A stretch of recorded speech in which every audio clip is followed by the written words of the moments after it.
Welcome to This Week in Health IT News, where we look at as many stories as we can in 20 minutes or less that will impact health IT. My name is Bill Russell, healthcare CIO coach and creator of This Week in Health IT, a set of podcasts and videos dedicated to developing the next generation of health leaders. I am in a hotel room, as you can see if you're watching the video. If you're listening to the podcast, you have no idea where I'm at, but I'm in New York City.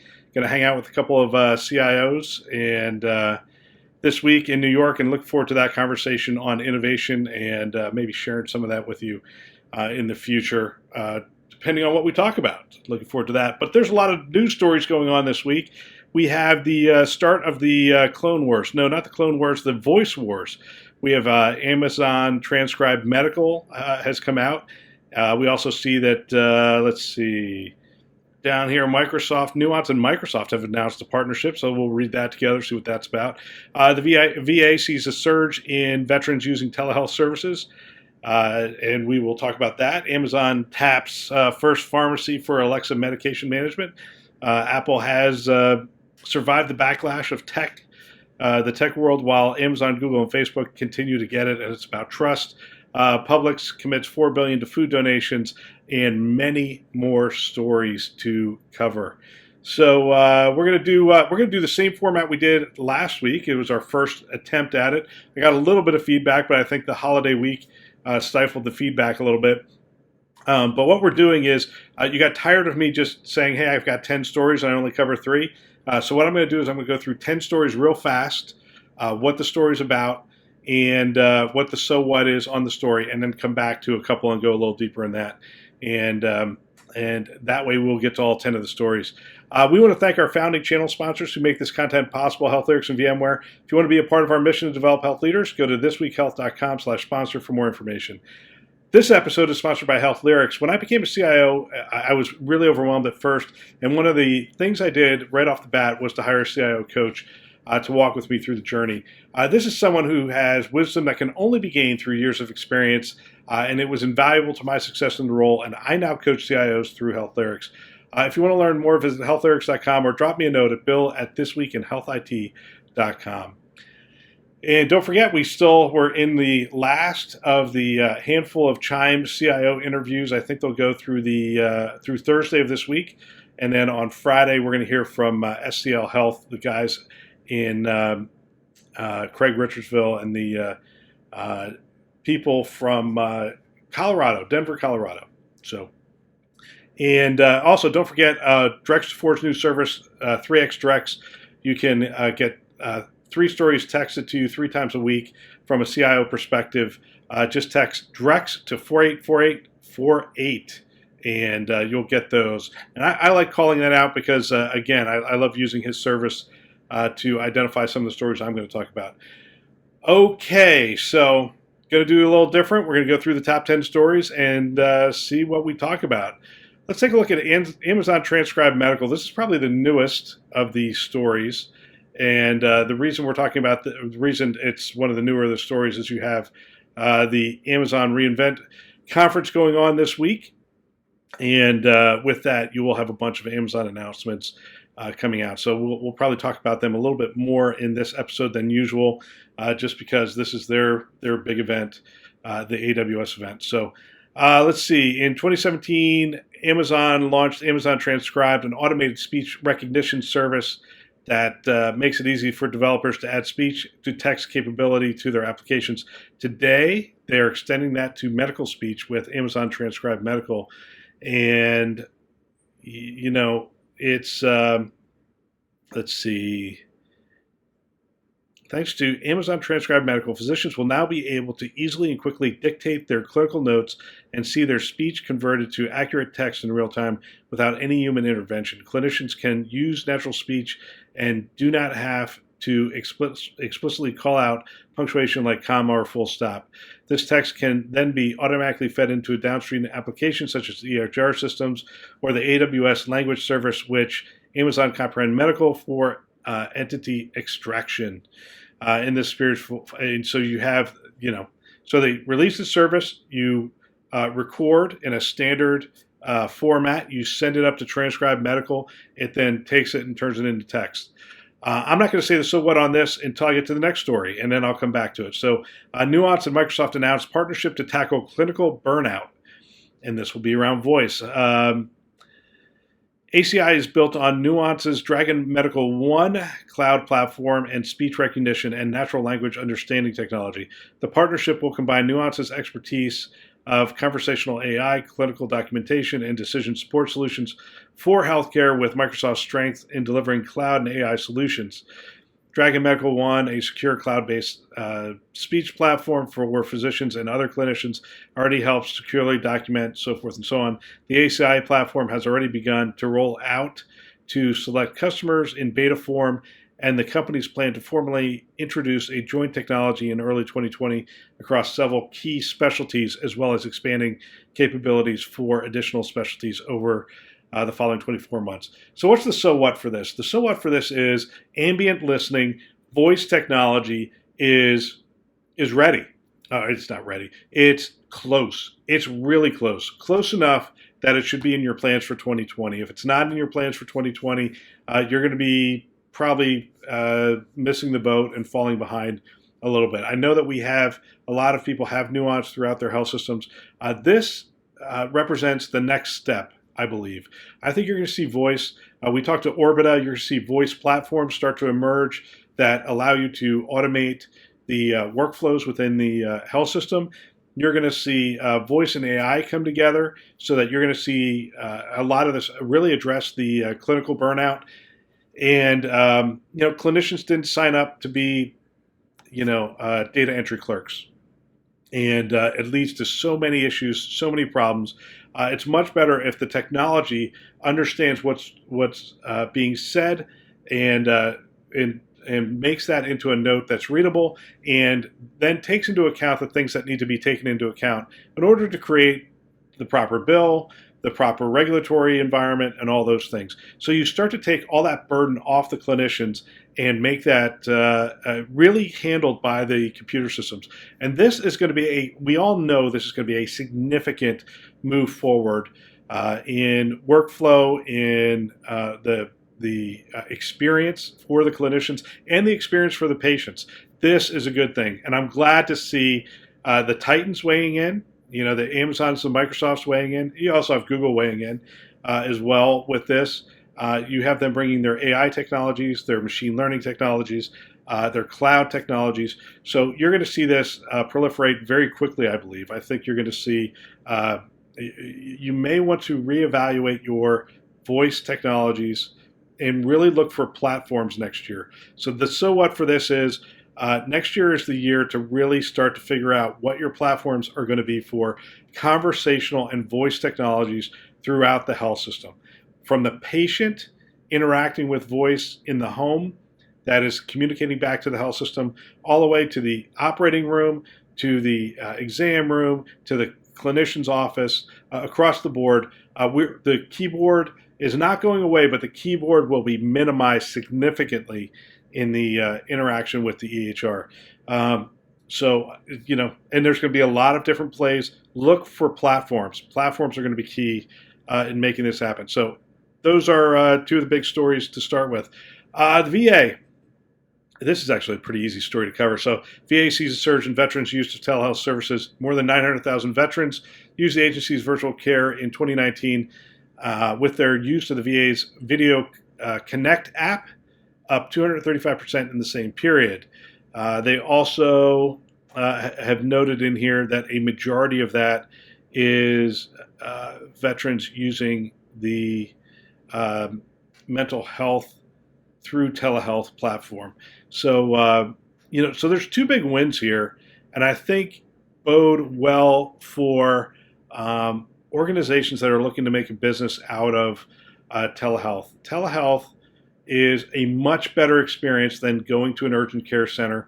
It's a much better experience than, when you need behavioral health, when you need to sit down and talk to somebody, you need that experience very quickly. And so, we talked to Ginger at the health conference, and I loved their concept of, and now it's very limited. You can only do it within an employer program, but I love the concept of when you need help, you can get connected within minutes. Hit the App Store, get the Ginger app, be talking to a clinician that quickly.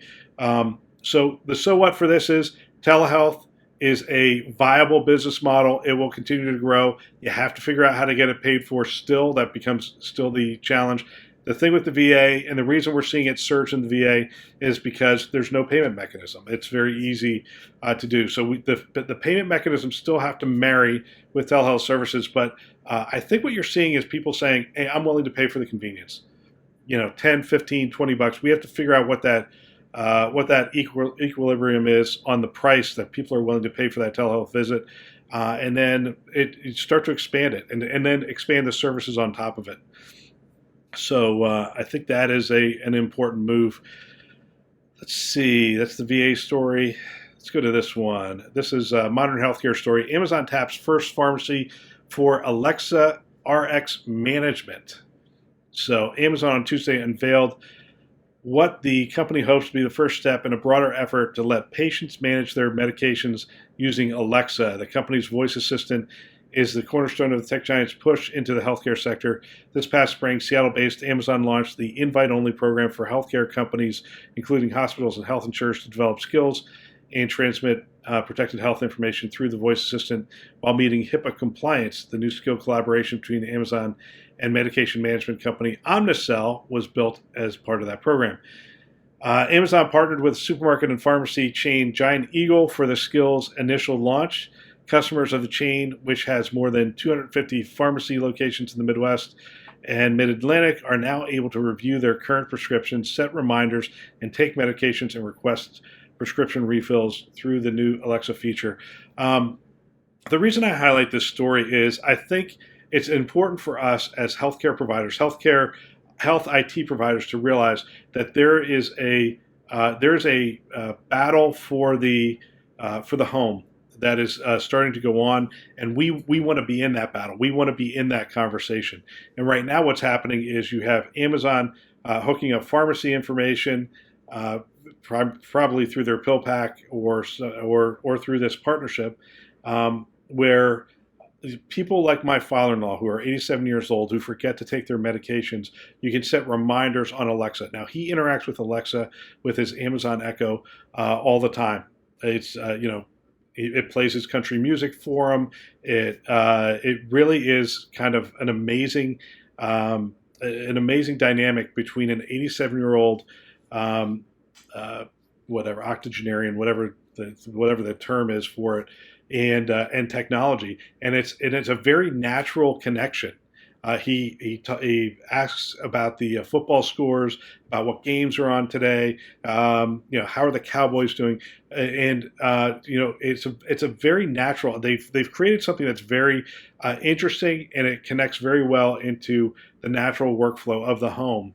And I think we as health system providers need to be thinking about how we're going to do that. So that's the so what on that story, and it's why I highlight that story. Let's see. Publix commits $4 billion to fund donations to alleviate hunger. And as I said last week, 70 to 80% of health is not healthcare related. It is related to social determinants. And I think we should not minimize these stories. We should continue to highlight them in our communities. And by the way, this is on the heels of them already contributing $2 billion in food donations. So this is actually doubling up on that.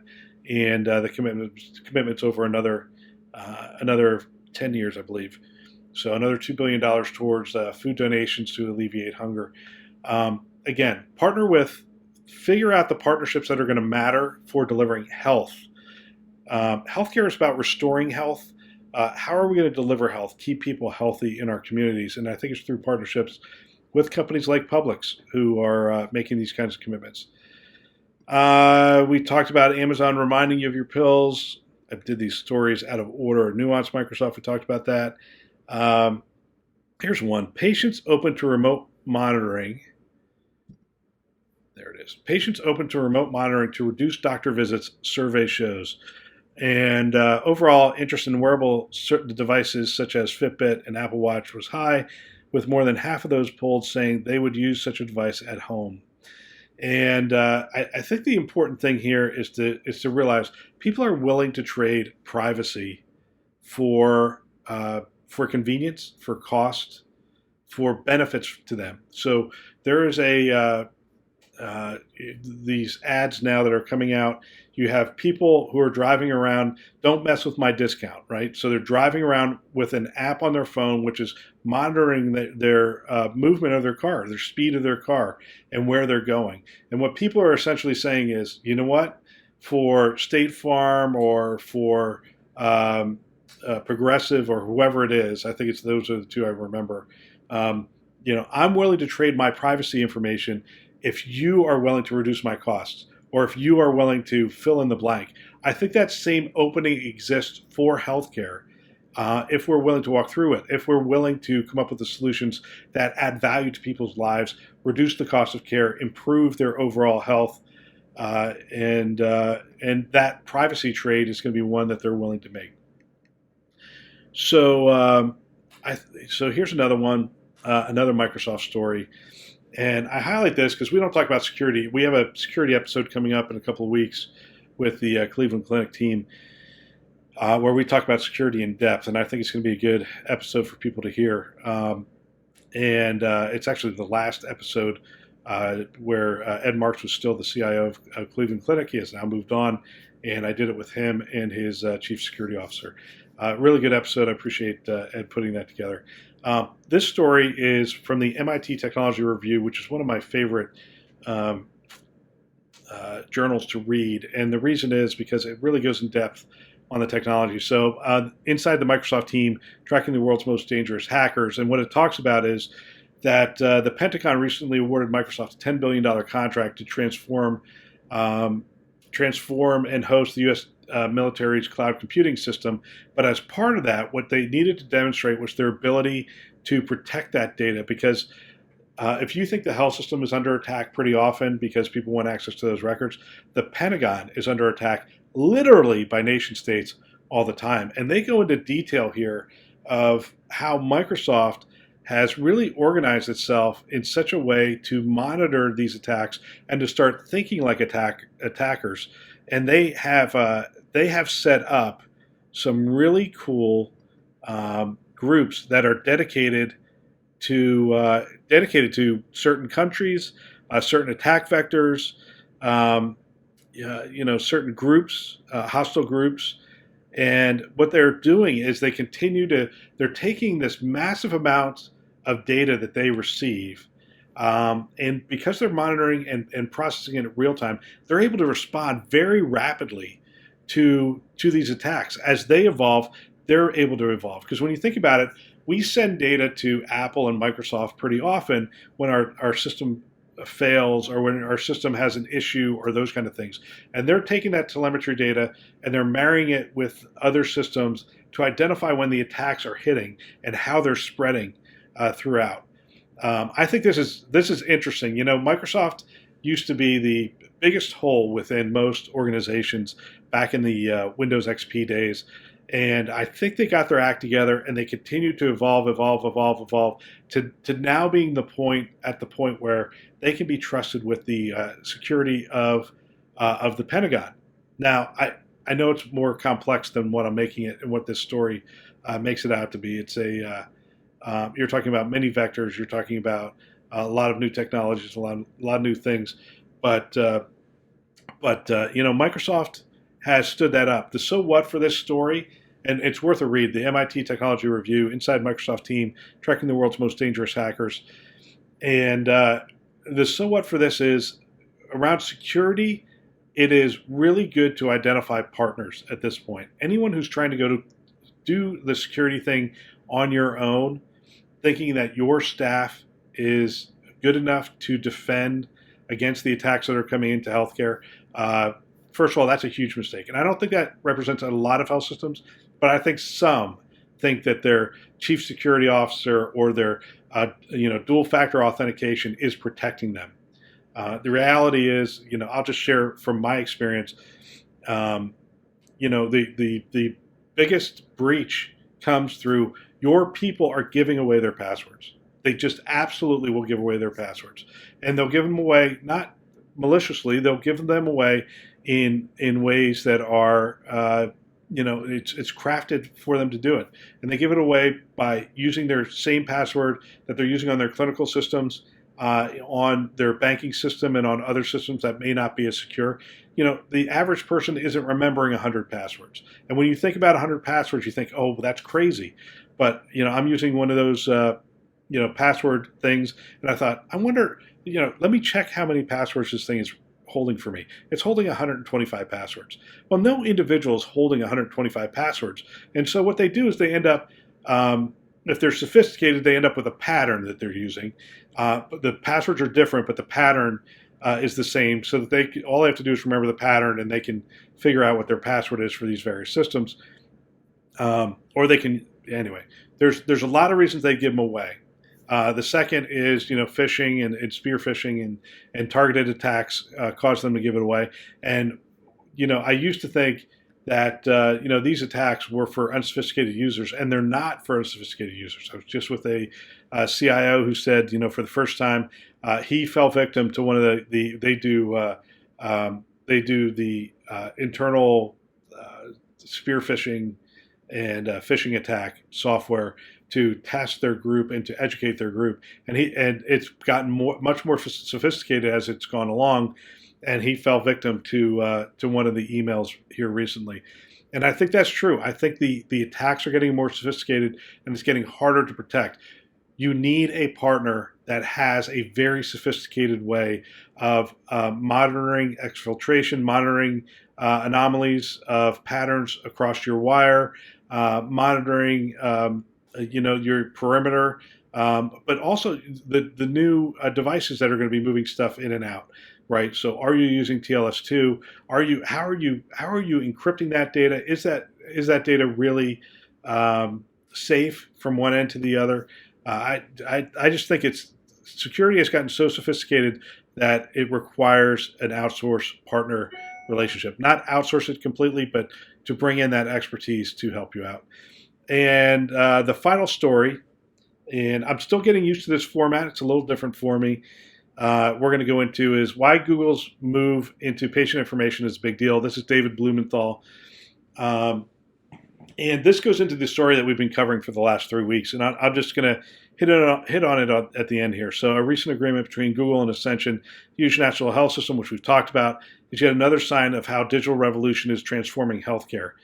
We're at the dawn of a new era where clinicians will be able to apply in real time the collective human experience in treating any particular problem to the care of every patient with that condition. And that is the promise of all this data we've been collecting. People have said, this has hurt healthcare. The promise, though, is once we get those data points, when we get all those data points around each individual visit, around each individual person together, we can now start to apply that data in ways that we've seen in other industries really change the industry. So, but the critical reactions to the agreement under which Ascension will send to Google Cloud the clinical data it collects on its 50 million patients, and Google will process that data to help Ascension better manage its patients and its finances, make it clear that changes of this magnitude are never smooth. The announcement generated concerns about patient privacy and the misuse of information for the private gain of third parties. It triggered an investigation by the U.S. Department of Health and Human Services and calls for members of Congress for further inquiries. We are obviously at the beginning of what will likely be a long, contentious, and vital debate over how to manage personal health information in the digital age. Patients have the undeniable right to privacy and control over their personal health data. Doctors and hospitals need leeway to use patient information in their care. Patients, health professionals, and larger society have an interest in learning from our collective experience how to care to and the larger society have an interest in learning from our collective experience with care to better prevent and treat disease. And tech entrepreneurs want a return on their capital when they add value to that management of healthcare data. The coming debate will be about how to manage these sometimes conflicting interests as health information technology revolutionizes the healthcare system. This is an important article. This is Harvard Business Review, David Blumenthal. It's recent. It's November 25th. It is definitely worth a read. setting the legalities aside for a moment, here are the fundamentals underlying the Ascension-Google relationship. Ascension sits on a trove of data accumulated in the course of caring for millions of patients who pass through its facilities. That data used to be locked away in paper records that had to be physically transported and laboriously abstracted to serve any purpose other than the care of an individual patient at a particular place and time.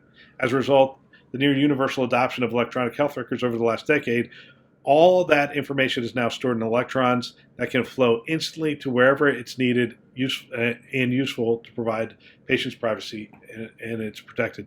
It's interesting because as you read this article, you'd be hard if I didn't tell you it was David Blumenthal who served with the Obama administration. It is now the president of the Commonwealth Fund.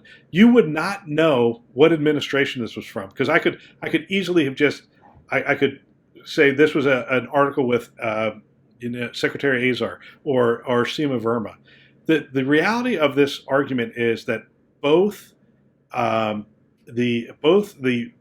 dominant parties in our two-party system believe that health data is going to transform healthcare. And so we have to have this debate. The so what of this story is we have to have this debate, and we have to be thinking about how we're going to use this data. And we have to be open about how we're going to use this data. One of the things we talked about recently about the Ascension deal was Ascension was under no obligation to inform the patients that they were sharing the data with Google to generate value from that data. There was no laws in place, and there was a lot of people who were really angry about it and voicing their concern about it. But the reality was, there's no laws that said they had to. Under HIPAA, they're a business associate who's adding value to the health system and unlocking that data. The reality is, if we don't unlock that data and it just sits there, that is the biggest waste of data. It's like an oil field that we're not drilling in for whatever reason, but we're just saying, that we're going to leave that data alone, and because we're worried about the ramifications, we're just not going to tap into it. The reality is we need to tap into it in order to provide better care now and into the future. But we also need to think about how we're letting the patients in on the work that we're doing. I think there's a step that Ascension could have done. Again, hindsight's 2020, and it's easy to armchair quarterback this thing. But I think there was a step that could have been done to include the patients and give them a little heads up of, hey, here's the value we expect to derive from this, and here's how we expect to drive down the cost of healthcare, improve outcomes, improve convenience for you, improve the physician's experience, give the physicians more time. All those things are the promise of this data and this data coming together. And I believe that everybody's intentions on all sides of this are good. Patients, providers, Ascension and the providers, as well as Google. I think all the intentions are good. But I think there's a conversation that is going to need to happen in order for us to do this right moving forward. And I can't believe I'm already up at 28 minutes, but I am already up at 28 minutes, which means it's time to end already. Hard to believe. I'm going to have to start saying as many stories as we can in 25 minutes or less, because that seems to be the going time frame. So this week, remember to check back. We have new episodes every day this week. Following that, come back for our normal series. Every Tuesday, we'll have the news. Every Friday, we'll have an interview with a health system or some industry influencer. If you want to support the fastest growing podcast in the health IT space, we just cracked 100,000 downloads for this year, which is fantastic, and I appreciate you guys and your support of the show. You can share it with a peer, continue to share it with a peer, sign up for Insights and Staff Meeting. These are services designed to help your career on our website. Interact with our social media content, Twitter and LinkedIn, post and repost that content. And please send me feedback, Bill at thisweekinhealthit.com. Your insights continue to shape the channel, and I really appreciate them. This show is a production of This Week Health. and This Week in Health IT. For more great content, you can check out our website, thisweekhealth.com, or the YouTube channel. Special thanks to our sponsors, VMware and HealthLyrics, for choosing to invest in developing the next generation of health leaders. Thanks for listening. That's all for now.